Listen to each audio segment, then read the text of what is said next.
भगवती तुलसी मूल प्रवृत्ति की प्रधान अंश हैं। प्रारंभ में वे गोकुल में तुलसी नाम की गोपी थीं। भगवान के चरणों में उनका अतिशय प्रेम था। रासलीला में उनकी श्री कृष्ण के प्रति अनुरक्ति देखकर राधा जी ने कुपित होकर उन्हें मानव योनि में जन्म लेने का श्राप दे दिया था। इससे वे भारतवर्ष में राजा धर्मध्वज की पुत्री हुईं। गोलोक में सुदामा नाम का एक गोप था।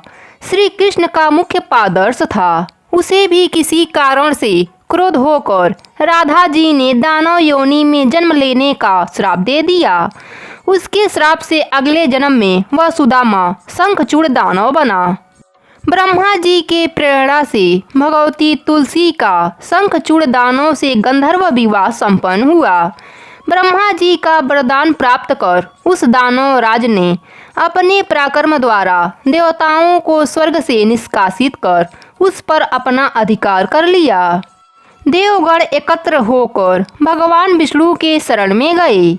भगवान विष्णु जी ने देवताओं को शंखचूड़ के जन्म एवं वरदान आदि की सब कथा सुनाई तथा उसकी मृत्यु का उपाय बताते हुए उसे मारने के लिए भगवान शंकर को एक त्रिशूल प्रदान किया तथा यह भी बताया कि तुलसी का सतीत्व नष्ट होने पर ही उसकी मृत्यु संभव हो सकेगी।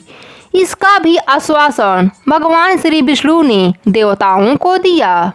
अपने कहे अनुसार भगवान श्री विष्णु ने छलपूर्वक तुलसी का सतीत्व नष्ट किया। उधर भगवान शंकर ने त्रिशूल द्वारा शंखचूड़ का वध कर डाला।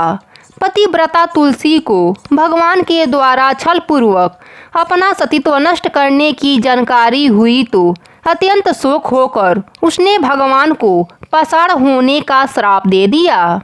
तुलसी की कारुणिक अवस्था देखकर उसे समझाते हुए भगवान ने कहा, हे भद्रे, तुमने मेरे लिए बहुत समय तक तपस्या की है और साथ ही इस शंखचूड़ ने भी तुम्हारे लिए दीर्घ समय तक तपस्या की थी।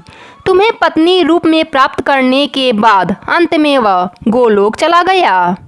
अब मैं तुम्हें तुम्हारी तपस्या का फल प्रदान करना उचित समझता हूँ। तुम्हारा यह शरीर गंडकी नदी के रूप में प्रसिद्ध होगी। तुम्हारा केस समूह पूरे वृक्ष के रूप में प्रकट होगा जो तुलसी नाम से प्रसिद्ध होगा। देव पूजन में प्रयुक्त होने वाले समस्त पुष्पों और पत्रों में तुलसी की प्रधानता होगी। सभी लोकों में निरंतर तुम मेरे प्रिय बनकर रहोगी। मैं भी तुम्हारे श्राप से पाषाण बनकर गंडकी नदी के तट के समीप निवास करूंगा। चारों वेदों को पढ़ने तथा तपस्या करने से जो पुण्य प्राप्त होता है वह पुण्य शालिग्राम शिला के पूजन से सुलभ हो जाता है। उसी समय तुलसी के शरीर से गंडकी नदी उत्पन्न हुई और भगवान श्री हरि उसी के तट पर मनुष्यों के लिए पुण्य फल देने वाले शालिग्राम बन गए। ब्रह्मा जी कहते हैं कि यदि तुलसी के आधे पत्ते से भी प्रतिदिन भक्ति पूर्वक भगवान की पूजा की जाए तो भी वे स्वयं आकर दर्शन देते हैं। अपनी लगाई हुई तुलसी जितना ही अपने मूल का विस्तार करती है उतने ही सहस्त्र युगों तक मनुष्य ब्रह्मलोक में प्रतिष्ठित होता है। यदि कोई तुलसी को संयुक्त जल से स्नान कराता है तो वह सारे पापों से मुक्त होकर भगवान विष्णु के लोक में आनंद का अनुभव करता है। जो व्यक्ति तुलसी का संग्रह करता है और लगातार तुलसी का वन तैयार करता रहता है वह उतने ही पाप मुक्त हो ब्रह्म भाव को प्राप्त होता है। जिसके घर में तुलसी का बगीचा विद्यमान है उसका वह घर तीर्थ के समान है। वहाँ यमराज के दूत नहीं जाते।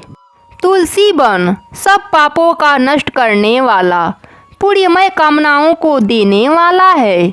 जो श्रेष्ठ मानव तुलसी का बगीचा लगाते हैं वे यमराज को नहीं देखते।